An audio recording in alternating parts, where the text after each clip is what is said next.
আদালতে বিচার হয়েছে হাসিনার ডাইরেক্ট ফাঁসি। আলহামদুলিল্লাহ বলে, এর থেকে বড় খবর আর কি আছে? সারাটা জীবন যতদিন ক্ষমতায় ছিল মানুষকে জ্বালিয়েছে, আলেমদেরকে নিয়ে জেলে। আজকের ট্রেন্ডিং একদম আজকের খবর, লাইভ খবর কে কে শুনেছেন বলেন? খবর কি? আজকের গাড়িতে আসার সময় দেখছিলাম আমাদের বাংলাদেশের বুবু কি নাম, সুবহানাল্লাহ, সবাই জানে। আর আমাদের ভারতবর্ষের প্রধানমন্ত্রীর বান্ধবী, কি বান্ধবী, হ্যাঁ, ওই এসআইআর করছে। কি বলবো আর, এসআইআর শুরু করেছে আম মানুষদেরকে নিয়ে পেরেশানিতে। ও নিজে মাল ওখান থেকে তুলে এনে পার্লামেন্টে বসিয়ে রেখেছে, তার বেলায় কিচ্ছু নাই। তখন মজা লাগে। সোনার বন্ধু, আল্লাহওয়ালা ভাইরা, আজকের ডাইরেক্ট খবর, একদম ডাইরেক্ট গাড়িতে আস্তে আস্তে দেখছিলাম যে ওদের আদালতে বিচার হয়েছে হাসিনার ডাইরেক্ট ফাঁসি। আলহামদুলিল্লাহ বলে, এর থেকে বড় খবর আর কি আছে? সারাটা জীবন যতদিন ক্ষমতায় ছিল মানুষকে জ্বালিয়েছে, আলেমদেরকে নিয়ে জেলে ভরে রেখেছে, আলেমদেরকে অত্যাচার করেছে, আলেমদেরকে উলঙ্গ করেছে, আলেমদেরকে মেরেছে, আলেমদেরকে অপমানিত করেছে, লাঞ্ছিত করেছে, অপদস্থ করেছে। আল্লাহ বলে, বান্দা আমি ছাড় দিই কিন্তু ছেড়ে দিই কথা বলেন। আল্লাহ ছাড় দেন কিন্তু ছেড়ে দেন না। অতদিন তুমি ধরেছো, আজকের আমি আল্লাহ তোমাকে ধরলাম। বলে হুজুর এটা কি আল্লাহ বলেছে? আল্লাহ এটাই বলেছে। কি বলেছেন? বলে ওয়া মাকারু ওয়া মাকারাল্লাহ ওয়াল্লাহু খায়রুল মাকিরিন। ক্ষমতা তোমার হাতে ছিল, দায়িত্ব তোমার হাতে ছিল, তুমি তোমার মতন করে সাজিয়েছো, তুমি তোমার মতন করে চালিয়েছো। তোমার বুদ্ধি যেখানে গিয়ে শেষ হয়ে গেছে, আমি আল্লাহ আমার বুদ্ধি ওখান থেকে শুরু। এমন জায়গাতে গিয়ে আল্লাহ ঝেলেছে। আজকের ভারতকে অনুমতি দিয়েছে ভারতের কাছে যে আমাদেরকে, আমাদের হাসিনাকে ফিরিয়ে দাও আমাদের দেশে, ব্যবস্থা আমরাই করব। আল্লাহ বলে, এতদিন তুমি কোরআনের বিরোধিতা অনেক করেছো, আলেমের বিরোধিতা অনেক করেছো, তুমি সব কিছুকে এইরকম ভাবে নষ্ট করেছো, আজকে তো ব্যবস্থা করছি, দাঁড়ায় চলে আয় তুই একবার। বলে কোনো সমস্যা নাই, কোনো জেল দরকার নাই, জরিমানা সমস্যা নাই। বলে কি হবে? ডাইরেক্ট গলায় একদম কুত্তার রশি। কেন? আজকে খুতবাতে আমি আয়াত পড়েছি। এইটা কি আয়াত? আল্লাহ পাক রব্বুল আলামিন শুনিয়েছেন, আল্লাহ পাক রব্বুল আলামিন শুনিয়েছেন, ওয়া মান আ'রাদা আন যিকরি ফাইন্না লাহু মাঈশাতান যানকা ওয়া নাহশুরুহু ইয়াওমাল কিয়ামাতি আ'মা ক্বালা রাব্বি লিমা হাশারতানি আ'মা ওয়া ক্বাদ কুনতু বাসীরা। এরপরে আমি আয়াত পড়েছিলাম, ওয়ালাউ আন্না আহলাল কুরা আমানু ওয়াত্তাকাউ লাফাতাহনা আলাইহিম বারাকাতিম মিনাস সামাই ওয়াল আরদ ওয়ালাকিন কাযযাবু ফাআখাযনাহুম বিমা কানু ইয়াকসিবুন। মানুষ যখন ঈমান নিয়ে এলো, মানুষ যখন আল্লাহকে মেনে নিল, মানুষ যখন আল্লাহকে বিশ্বাস করে নিল, মানুষ যখন রব্বে জুল জালালকে রব বলে স্বীকার করে নিল, ওয়ালাউ আন্না আহলাল কুরা আমানু ওয়াত্তাকাউ লাফাতাহনা আলাইহিম, যখন বান্দা আল্লাহ পাকের হুকুমটাকে সঠিকভাবে পালন করে নিল, লাফাতাহনা আলাইহিম বারাকাতিম মিনাস সামাই ওয়াল আরদ, আসমান জমিনে তার কোনো চিন্তা থাকবে না, আমি আল্লাহ তার সব ব্যবস্থা করে দেব, আমি আল্লাহ তার সব রাজত্বর ব্যবস্থা করে দেব, আমি আল্লাহ তার সমস্ত দিক থেকে হেফাজত করে নিব। যখন বান্দা এর বিপরীতটা করবে, বলবে মুখে বলবে ঈমানওয়ালা, কি বলবে? ঈমানওয়ালা। কলমা পড়েছো? বলে একবার না হাজার বার। এত কলমা পড়েছি, আমি আল্লাহ ছাড়া অন্য কাউকে চিনি না। আল্লাহকে বিশ্বাস করো। বলে 100%। কত পার্সেন্ট? জোরে বলেন, সবাই বলেন 100%। বলে সত্যি? বলে হ্যাঁ। বলে আল্লাহ দিনে ডাকে কবার? জোরে বলে 5 বার। আমরা সাড়া দিয়েছি কবার? সপ্তাহে কবার? বিশ্বাস করি না পাক্কা বিশ্বাস করি একদম। আমার অনেক ভাই আমারও এখানে ওই রকম আছে, ওরা সপ্তাহে একদিন যায় না, বছরে 2 দিন যায়। হ্যাঁ না আমি যে মসজিদে থাকি নাম বলবো না কারণ ক্যামেরা হচ্ছে, একজন হাজি সাহেব আছে, ফজরে ঈদের নামাজ পড়া হলো সকাল 7:15 হাজি সাহেব এসে বলছে হুজুর এটা কি হলো, কেন 7:15 কেউ ঈদের নামাজ করে, সমস্যাটা বলো। বলে হুজুর আমার ছেলে ঘুম থেকে ওঠে 10টার সময়। কটার সময়? 10টার সময়। সারা বছর কোনো খবর নাই, এমন ভাবে রাস্তায় চলে বেড়ায়, আল্লাহর কসম দেখার কোনো বোঝার কোনো উপায় নাই। মুসলমানের ঘরের ছানা নাকি হিন্দুর ঘরের ছানা এটা কেউ বুঝতে পারে না। বছরে 2 দিন আসে, বছরে 2 দিন আসবে, আর ঈদের নামাজটা খালি পড়ে নেয়। আবার মুখে দাবি করে আমি ডাইরেক্ট ঈমানওয়ালা। হ্যাঁ না জোরে বলে এই ঈমানওয়ালা কি? ঈমানওয়ালা এর ঈমান আছে, এরপরে আবার দাবি করে আল্লাহ বলে ধুনে দেবো, একবার ঢুকে দেখ। খালি চোখটা বন্ধ করলে বুঝতে পারবি রে বান্দা, যতক্ষণ চোখ খোলা আছে ততক্ষণ কিছু বুঝবি না। একবার চোখটা বন্ধ করে দেখ, চোখ বন্ধ করতে দেরি হবে, মাস শুরু হতে দেরি হবে না। বলে হুজুর নমুনা বলো। এই সোনার চাঁদ বন্ধু আল্লাহওয়ালা শুনে, বন্ধু আল্লাহওয়ালা বন্ধুরা ভালো করে শুনে নেন, টাইম আমার অনেক শর্ট, আর মাত্র 8 ঘন্টা সময় বাকি আছে। তাই কোটা কথা আপনাদেরকে বলে যাই, আল্লাহ পাক রব্বুল আলামিন আমাকে আর আপনাকে সুন্দর একখানা হায়াত দিয়েছেন, সুন্দর একখানা জীবন দিয়েছেন। খালি চোখটা বন্ধ করতে দেরি, আত্মীয় স্বজন আমাকে আর আপনাকে কবরে শোয়াতে দেরি। আমার সব থেকে আপন কে এখন বর্তমানে? বিবি, বাপ, মা, সন্তান। হ্যাঁ না যে বিবি সারা জীবন আমাকে ছাড়া থাকতে পারে না, বিয়ের পর থেকে আজ পর্যন্ত আমাকে ছাড়া ঘুমাতে পারে না, আমি ঘরে না থাকলে বিবি ঘরে থাকতে পারে না, বারবার ফোন করে বলে রব্বানা আমার স্বামীকে আমার কাছে ফিরিয়ে দাও, তা না বলে রাতের ঘুম হবে না। এই স্বামী যখন মারা যাবে খালি চোখটা বন্ধ করতে দেরি হবে, এরপরে বিবি সবার আগে বলবে ও এলাকাবাসী শুনে নাও, আগে লাশটাকে ঘর থেকে বার কথা বলে না করে দাও। বলে তোমার তো বড় আদরের স্বামী, ভালোবাসা করে বিয়ে করেছো, তাহলে স্বামীকে তোমার ঘরের ভিতরে দাফন করি, বলে ধুনে দেবো। হ্যাঁ না বার করার আগে রাখা যাবে না, একটা দিনও ঘরে রাখতে চায় না।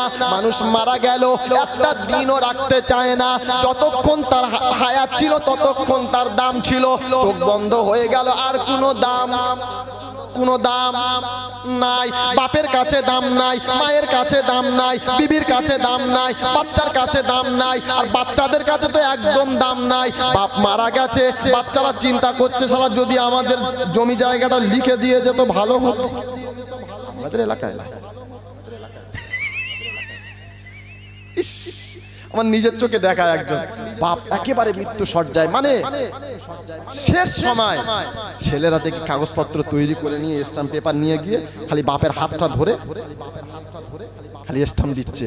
আমি চিন্তা করছি আল্লাহ রে, এই আজকের মানুষ, এই মানুষ যতক্ষণ হায়াত ছিল বাপ সারাটা জীবন তোমাকে এত কষ্ট করে লালন পালন করে মানুষ করলো, আজকের তুমি এত বড় হয়েছো, আজকে তোমার এত ইজ্জত, এত সম্মান, এত পয়সা, এত অর্থ, এত সম্পদ থেকে পেলে? তোমার বাপ তোমাকে জন্ম দিয়েছে বলে তাই আজকে তুমি এত কিছু পেয়েছো। তুমি কোথায় পেয়েছো? তোমার বাপ দেখে দিয়েছে তুমি পেয়েছো। আজকের সেই বাপ মৃত্যু সজ্জায় আর বেটারা এসে খালি টিপ মারছে, কোনো দাম নাই, খালি চোখটা বন্ধ করতে দেরি হবে। ইমাম সাহেবকে ডাক দেবে, ইমাম আসবে, সুন্দর করে কাফন কাটবে। কে কাটবে? জোরে কথা বলেন। এই ভাই আপনারা এদিক এই মাঝখান থেকে একটা জায়গা করে দেন তো, দরজা সোজা করে একটা জায়গা রাস্তা করে দেন, দরজা সোজা করে একটা রাস্তা করে দেন। ওই সোজা যে লোকগুলো আছেন একটু পিছিয়ে পিছিয়ে একটা রাস্তা করে দেন, লোক যাওয়ার সুযোগ করে দেন, যেতে অসুবিধা হচ্ছে। বাবজি দরজা সোজা করে একটা রাস্তা করে দেন।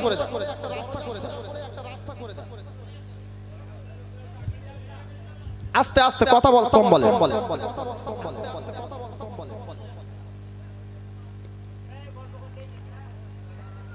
ভাই ছাড়েন, এদিকে কথা শোনেন।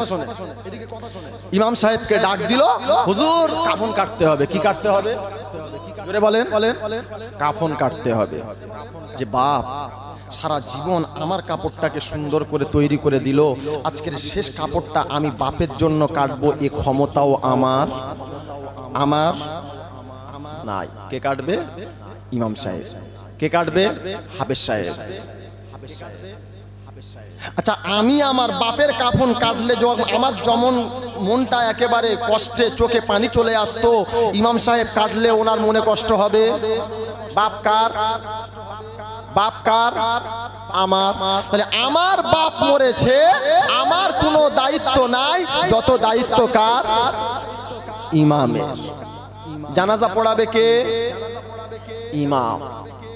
আচ্ছা, আমার বাপ মরে গেলে আমি জানাজা পড়ালে জানাজাটা যেমন হতো, এই ইমাম পড়ালে তেমন হবে? হবে না। ও জানাজা পড়াবে আর হাত দুখানা ইমাম এইরকম ভাবে নিয়ত বেঁধে চিন্তা করবে, আল্লাহ জানি না লুঙ্গি গামছা পাবো কিনা। হ্যাঁ না না, জোরে বলো। হ্যাঁ, আমার বাপের জানাজা যদি আমি পড়াতে পারি, আমি বাপের খাটের সামনে দাঁড়িয়ে যাব, হাতটা আমি তুলে আল্লাহু আকবার বলে যখন নিয়তটা বেঁধে নেব, সানাটা পড়ে নেব, এরপরে আবার হাত তুলে দোয়া করব, আল্লাহুম্মা গফিরলি হাইয়িনা ওয়া সামাইয়িতিনা ওয়া শাহিদিনা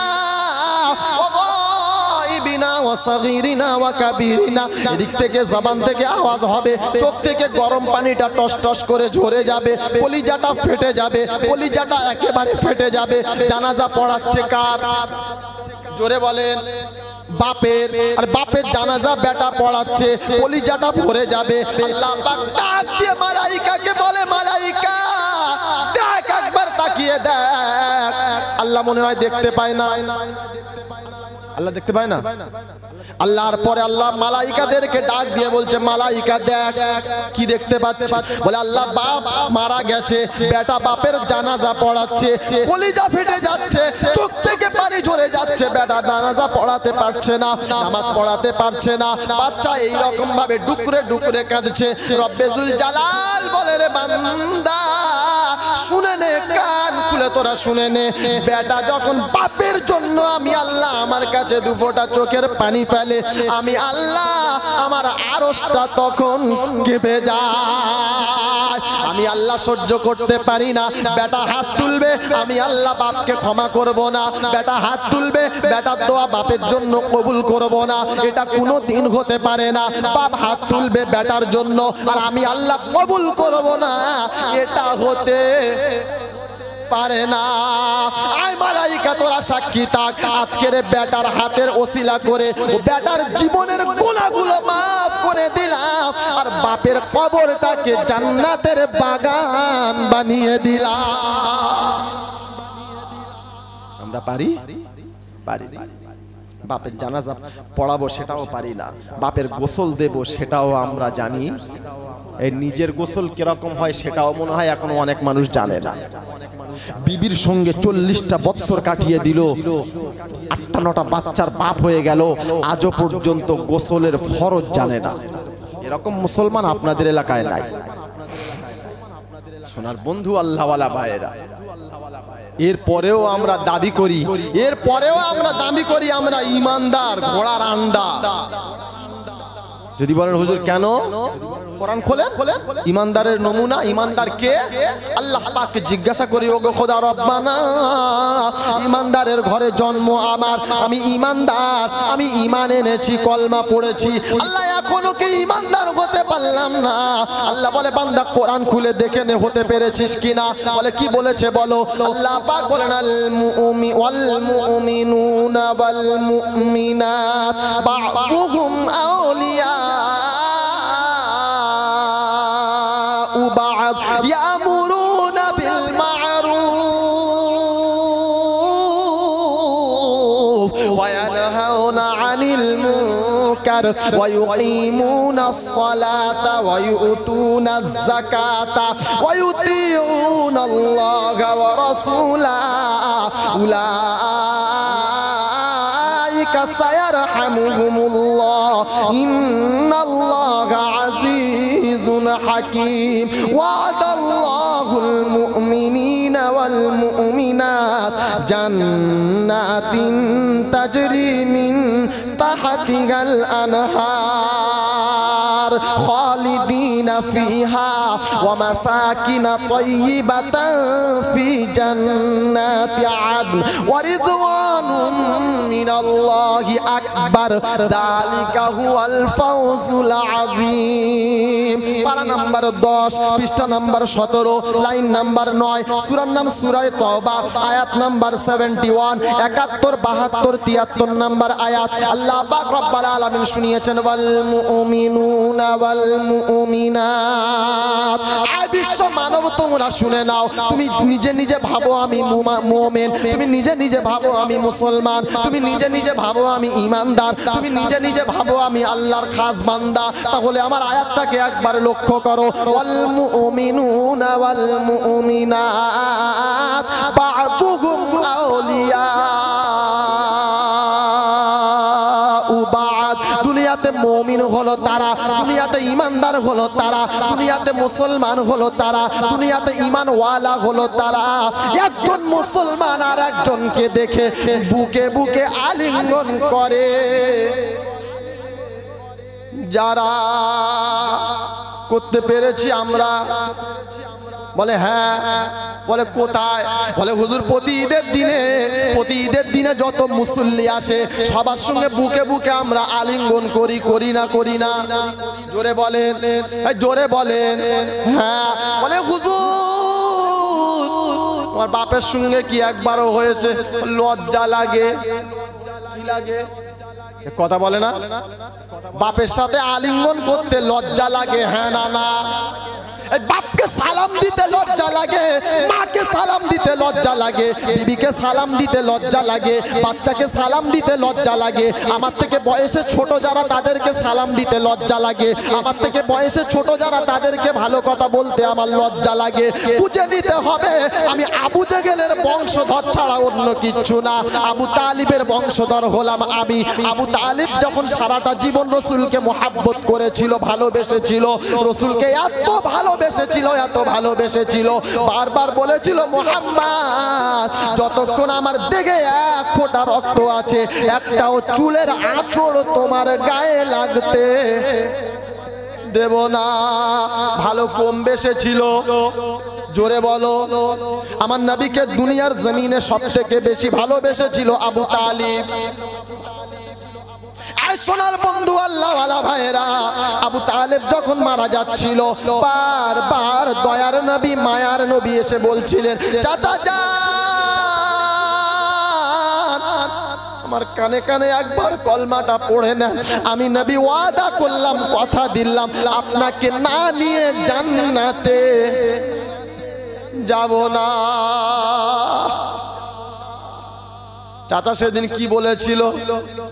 ভাইপো আমার পড়তে বড় ইচ্ছা হয় কিন্তু আমার একটু লজ্জা হয়। কি হয়? হ্যাঁ, নবী জিজ্ঞাসা করলেন চাচা যা কলমাটা কি মিথ্যা মনে হয়?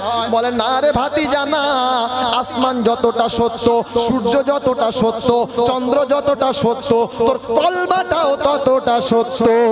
জোরে বলে, বল তাহলে একবার পড়ে না। বলে না আমি পারলাম না, এই কারণে পারলাম না, আমি যদি এটা করি লোকে আমাকে কি বলবে? বল কি কি লোকে কি বলবে? আবু তালেব মরার সময় ভাইপোর ভয়ে, মরার ভয়ে ভাইপোর কাছে কলমা পড়েছে, আমি বদনাম নিতে চাই না। সোনার বন্ধু আল্লাহওয়ালা ভাইরা কান খাড়া করে শুনে নেন, আজকের আমি আমার আব্বাকে সালাম দিতে চাই না, আমি সালাম দিতে গেলে মনে মনে হয় লোকে আমাকে কি বলবে, লজ্জা লাগে। হ্যাঁ না না, যদি জিজ্ঞাসা করা হয় রাতে যখন বাড়িতে যান কজন বিবিকে সালাম করেন বলেন? আমার মনে হয় এখানে যত লোক বসে আছে 10 জনও খুঁজে পাওয়া যাবে না। কারণ কি লজ্জা, হ্যাঁ না না, বিবিকে সালাম দেবো। ওরে তেরি, বিবিকে সালাম দিয়েছিল কে বলেন? মুহাম্মাদুর রাসূলুল্লাহ। যত রাত হোক, যখনই নবী আমার ঘরে ঢোকে আগে ঘরে এসে আমার আম্মা জানকে ডাকেন, আসসালামু আলাইকুম খাদিজা। কে বলে? লজ্জা লাগে না? শোনার চাঁদ বন্ধু আল্লাহ ওয়ালা ভাইরা, এজন্য কোরআন একটুখানি আজকের শুনে যান। ওয়াল মুমিনুনা ওয়াল মুমিনাত বা'দুহুম আউলিয়া, একে অপরে বুকে বুকে আলিঙ্গন করে যারা। আজকের আমরা দুনিয়ার সবার সঙ্গে আলিঙ্গন করতে পেরেছি, বাপের বুকে একবার আলিঙ্গন করতে পারলাম না, বাপের সাথে বাপকে একবার সালাম দিতে পারলাম না, বাপের হাতে মুসাফা করতে পারলাম না, বাপের দিকে সুন্দরভাবে চাইতে পারলাম না, বাপের সঙ্গে ভালোভাবে দুটো প্রাণের কথা বলতে পারলাম না, মায়ের সাথে দুটো আদর করে কথা বলতে পারলাম না, কারণ আমাদের লজ্জা লাগে, হ্যাঁ না না? জোরে বলেন। এই সোনার বন্ধু আল্লাহ ওয়ালা ভাইরা, আজকের তামাম পৃথিবীর দিকে একবার তাকিয়ে নেন। আজকের আমাদের যাদের সবথেকে বড় সমস্যা, রিজিকের কোনো বরকত নাই, সারা জীবন কাজ করে যাচ্ছি এখনো কিছু করতে পারলাম না। বিবিকে আদর করতে পারি কিন্তু মাকে ভালোবাসতে পারি না।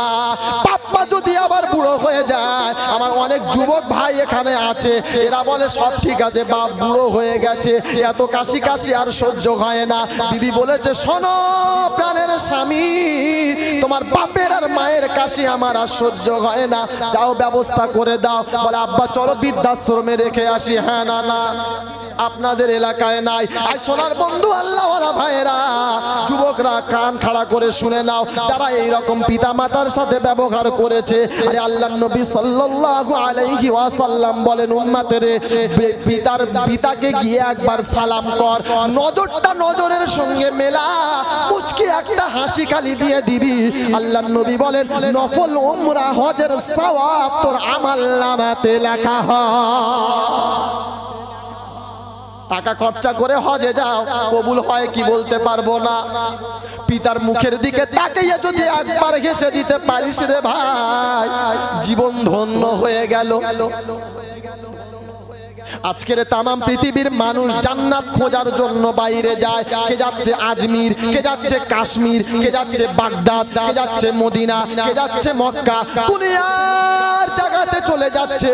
বলে কেন বলো? বলে আল্লাহর ওলিদের দরবারে যাচ্ছি দোয়া নিতে, জান্নাতি হতে চাই। হ্যাঁ না না, কথা বলেন। সোনার বন্ধু আল্লাহ ওয়ালা ভাইরা, আল্লাহর কসম করে বলি, আল্লাহর কসম করে বলি, ও আজমির থেকে খাজা মঈনুদ্দিন চিশতি রহমাতুল্লাহি আলাইহি যদি দোয়া করে কবুল হবে কি বলতে পারবো না। আব্দুল কাদের জিলানী দোয়া করলে কবুল হবে কি বলতে পারবো না। কাবা শরীফের ইমাম দোয়া করলে কবুল হবে কি বলতে পারবো না। তামাম পৃথিবীর যত ওলি আছে সবাই যদি একসঙ্গে দোয়া করে কবুল হবে কি বলতে পারবো না। কিন্তু তোর বাপ আর মা যদি একবার দোয়া দেয়, ওই দোয়ার মাঝখানে কোনো পর্দা থাকে না। এ মুসলমান বাপ মার কাছে দোয়া নিতে চায় না, মুসলমান বাপ মার সঙ্গে ভালো ব্যবহার করে না, জীবনে কোনোদিন বাপ মাকে আদর করে, বাপ মার সাথে আদর করে কথা বলে না। আর সোনার বন্ধু আল্লাহ ওয়ালা ভাইরা, এই মাল আবার বাইরের লোকের সঙ্গে ভালো ব্যবহার করে সম্মানের আশায়। খোদা বলে ধুনে দেবো একবার ঢোক। বলে কেন? আল্লাহ পাক রব্বুল আলামিন শুনিয়ে দিয়েছেন, আল্লাহ রব্বুল আলামিন বড় সুন্দর শুনিয়ে দিয়েছেন। 15 নাম্বার পারা 3 নাম্বার পৃষ্ঠা। ওয়াকাদা রাব্বুকা আল্লা তা'বুদু ইল্লা ইয়্যা ওয়া বিল ওয়ালিদাইনি ইহসানা। পারা নাম্বার 15, পৃষ্ঠা নাম্বার 3, লাইন নাম্বার 6, সূরার নাম সূরা বানী ইসরাঈল, আয়াত নাম্বার 22-23। আল্লাহ পাক রব্বুল আলামিন বলেন, ওয়াকাদা রাব্বুকা আল্লা তা'বুদু ইল্লা ইয়্যা ইবাদত করবি বান্দা আমার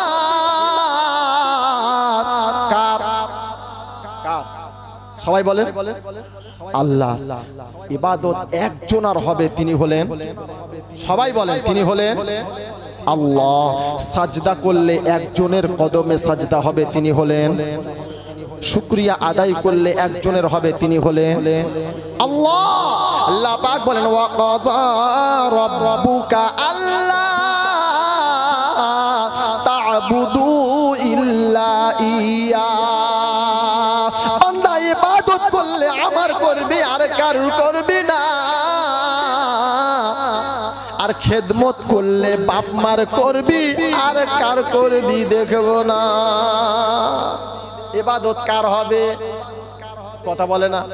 ইবাদত কার হবে? আল্লাহ। খেদমত কার হবে? বাপ মার।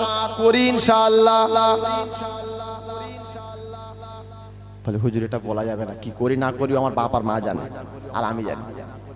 আল্লাহ পাক রব্বুল আলামিন বলেন ওয়া কাযা রাব্বুকা আল্লা তা'বুদু ইল্লা ইয়া ওয়া বিল ওয়ালিদাইনি ইহসানা। তাদের সাথে সৎ ব্যবহার করো, তাদের সাথে ভালো ব্যবহার করো, তাদের সাথে নরম ভাষায় কথা বলো, ভদ্র ভাষায় কথা বলো, নম্র ভাষায় কথা বলো, সুন্দর আচরণ করো, তাদেরকে খেদমত করো। তাদের কথার সময় তুমি জানো জোর গলায় কথা, জোরে বলেন, বলবে না। অবিল ওয়ালিদাইনি ইহসানা ইম্মা ইয়াবলুগান্না ইনদাকাল কিবারা আহাদুহুমা আও কিলাহুমা ফালা তাকুল লাহুমা উফ। যদি তোমরা দুজনকেই পেয়ে যাও, বাপ মা দুজনকেই যদি পেয়ে যাও, তাদের খেদমত করে জান্নাতটাকে কামিয়ে নাও। কে বলেছে? জোরে বলেন আল্লাহ। আল্লাহ নবী সাল্লাল্লাহু আলাইহি ওয়াসাল্লাম একবার জুমার দিন মসজিদের মেম্বারে উঠছেন, তো প্রথম মেম্বারে পা দিলেন, বললেন আমিন। এই হাদিস আমরা কম বেশি সকলেই শুনেছি ইনশাআল্লাহ। দ্বিতীয় মেম্বারে পা দিলেন, বললেন আমিন। তৃতীয় মেম্বারে পা দিলেন, বললেন আমিন। সাহাবা জিজ্ঞাসা করলেন ইয়া রাসূলুল্লাহ, ইতিপূর্বে তো কোনোদিন শুনি নাই, ব্যাপার? বলল আমার সাহাবা শুনে নাও। আমি নবী যখন মেম্বারে পা দিলাম, জিবরিল আমিন এসে একটা বরদোয়া করে গেল। কি? আমার নবীর নাম শুনলো যারা, নবীর নাম শুনে দরুদ পড়তে পারলো না যারা, তারা ধ্বংস হয়ে যাক। আমি নবী বললাম আমিন। টাইম হয়ে গেলে নিয়ে আসো, যতক্ষণ যখন নিয়ে আসবে, 10টায় নিয়ে আসবে, 10টা ঠিক আছে, তাহলে 10টা 5-এর দিকে 10টা ওনাকে নিয়ে আসবে। দ্বিতীয় নাম্বার মেম্বারে পা দিলেন আল্লাহ রাসূল সাল্লাল্লাহু আলাইহি ওয়াসাল্লাম, তো বললেন আমিন। ইয়া রাসূলুল্লাহ, দ্বিতীয় মেম্বারে পা দেওয়ার কারণ, আমিন বলার কারণ? বলল সাহাবা শুনে নাও, জিবরিল আমিন এসে বরদোয়া করে বলে গেল, রমজানের মাস পেল, রমজানের মাস পেল, আর নিজেকে মাফ করিয়ে নিতে পারলো না, সে ধ্বংস হয়ে যাক। নবী বললাম আমিন। ইয়া রাসূলুল্লাহ, তৃতীয় মেম্বারে পা দেওয়ার কারণটা জানতে পারলাম না। আল্লাহর নবী সাল্লাল্লাহু আলাইহি ওয়াসাল্লাম বলল, উম্মত রে, তৃতীয় মেম্বারে যখন পা দিলাম, জিবরিল আমিন বরদোয়া করে বলল, ইয়া রাসূল, জিবরিল আমিন তখন বরদোয়া করে বলল, যারা পিতা মাতাকে পেল, অথবা একজনকে পেল, অথবা দুজনকে পেল, বাপকে পেল মাকে পেল না, মাকে পেল বাপকে পেল না, আর তাদের খেদমত করে জান্নাত কামাতে পারল না, তারা ধ্বংস হয়ে যায়। দোয়া কে করছেন? বরদোয়াটা কে করছেন? জিবরিল আমিন। বরদোয়া কে করছেন? জিবরিল আমিন, ফেরেশতাদের সর্দার। আর আমিন কে বলছেন? নবীদের সর্দার। বরদোয়া করছেন মালাইকাদের সর্দার, আমিন বলছেন নবীদের সর্দার। তার মানে দোয়া বুঝতে পেরেছেন তো? পুরো স্ট্যাম্প পড়ে গেছে। হ্যাঁ না না? হ্যাঁ না না? সোনার বন্ধু।